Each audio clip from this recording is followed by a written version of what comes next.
Hi everyone, welcome back to my channel. In today's video, I'm going to share with you guys some DIYs that I have been working on in my home the past few weeks. I do not like to ramble, so I'm going to jump straight in today's video with the first DIY. I stopped by at home to shop around for some spring items and I spotted these wicker jars. I remembered that I've seen these over on Mickey & Co.'s website. The small one retails for $106 and the large one retails for $148. Very pricey for wicker jars, so as soon as I got these, I knew I had to DIY them. I'm going to spray paint these in the color Nutmeg by Rust-Oleum. This is my go-to spray paint color. I love using it on specifically wicker that is too light or too orange. It gives it a beautiful brown wicker finish that a lot of high-end decor have. I used a total of 2 coats of spray paint. I did not have to use a finishing coat. The wicker absorbs the spray paint very well, so it gives it a very natural look and it does not flake off.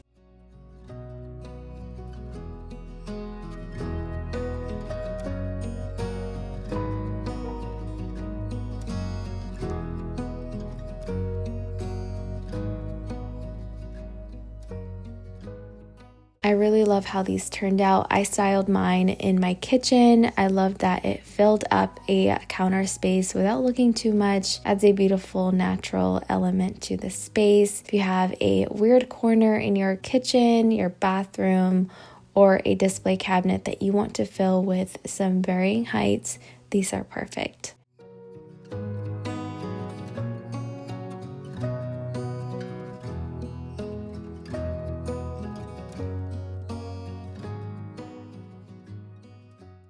My next DIY is an intrusive thought that took over. I have loved this utensil crock that I've had for so long from Mickey & Co., but I thought it would look really good in a brown. And I came across this spray paint glaze at Hobby Lobby and I thought, you know what, I'm going to do it. I spray painted it in the color Espresso by Rust-Oleum. I did a total of 2 coats, and once the 2 coats dried, I decided to add some drips. A lot of vintage French crocks have dripping paint on them, so I did a little bit of overspray on some areas. I did it on one side. I wasn't sure if I would love or hate it. I ended up loving it, but just to be safe, I kept it only on one side. Once all the paint dried, I went in with the glazed spray paint, and let me tell you guys, I am very, very impressed with this spray paint.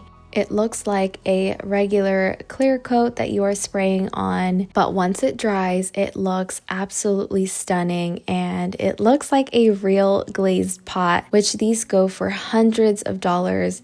So I was really happy with the way this turned out. I feel like this crock is meant to be this color. It's meant to have this glaze. I'm very tempted to start glazing all of my pots just because I love how beautiful it is. My next DIY is a lookalike for this antique French stool. I purchased this one from Cottage and Key Home. These are actually antique. Very hard to find, and she only had a total of 4 of them on her website. So I've been looking for something that I can recreate or remake to look like it. These retail for a couple $100s on some sites, and just like a lot of antique French pieces, these all vary in shapes, sizes, and all have different leg variations. I've seen a lot with the bubble legs, like this one that I purchased from Amazon. It has a really beautiful light oak finish that you can keep as is if you love it, but I really want to give it a dark rustic look to it. So I'm going to start off by sanding it. I'm using a 80 grit sandpaper. I wanted something really rough to scruff it up and put some really deep scratches in it.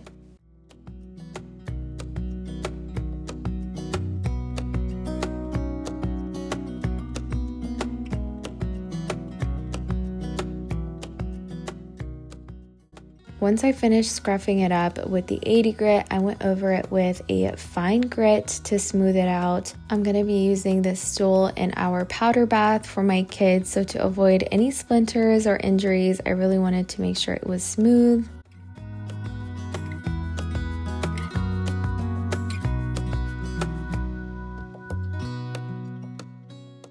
To further roughen it up, I am going to gently beat it with a hammer. I love the dents that it put in it and roughened it up a little bit, definitely made it look a little more antique.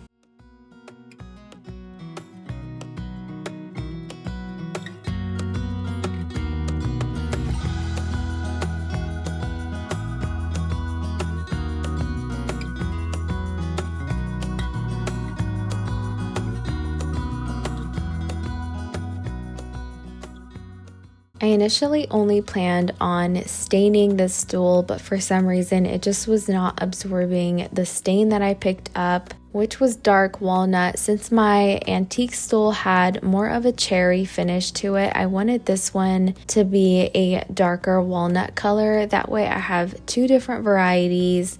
But for some reason, it just was not absorbing. I love the way that the scratches and the dents that we put in the stool absorb the stain, but the entire stool just would not absorb it at all.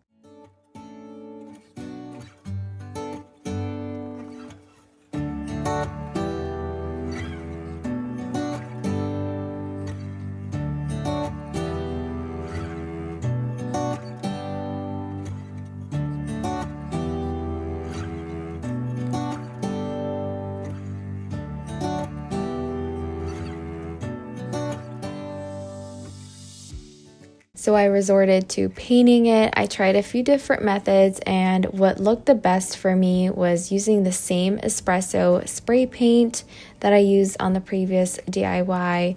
I just sprayed it on the stool and with a paper towel wiped it off. Since I did use a stain on it, I left it out all night so it can dry completely, and also to get rid of that strong stain odor and that spray paint odor, and it's perfect. I love the way it turned out. I highly recommend this Amazon stool if you've been wanting one, and maybe try out my technique if you're looking for the same type of finish.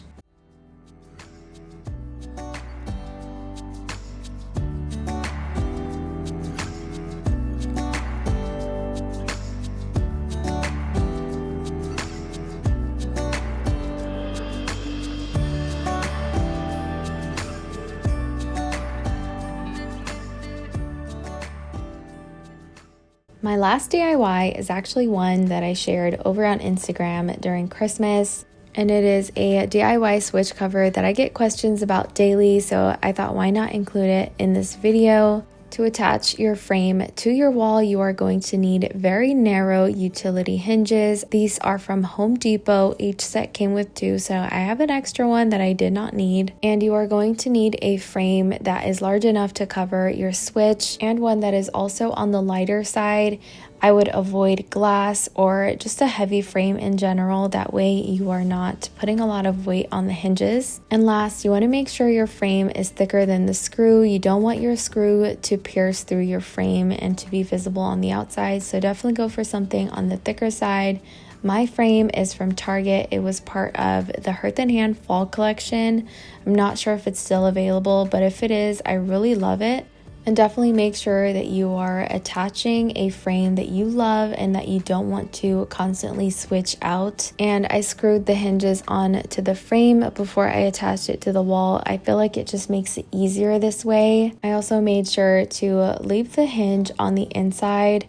So once your frame is closed, I don't want the hinge to be visible, so you want to line it up with the edge of your frame. Once I finished attaching the hinges to the frame, I attached it to the wall. Over time, my hinges have gotten loose from the drywall because you're not drilling into studs. They are very tiny nails. So I'm going to unscrew mine and add some drywall anchors here very soon. I just have not had any time to pick up smaller ones, but it does the job. This is how it turned out. It's very easy DIY. I love that I'm able to add a gallery wall here without having to worry about the switch ruining the moment. One thing to keep in mind, because there are switches behind your frame, it's not going to sit 100% flat against the wall. If you do have a frame with a paper back that you can maybe rip out, and hopefully it has a hollow inside that your switches can actually sit inside the frame, I think that is the only way to make it flush against the wall. For my gallery wall, I have a mixture of Petal Lane home frames and frames from Target.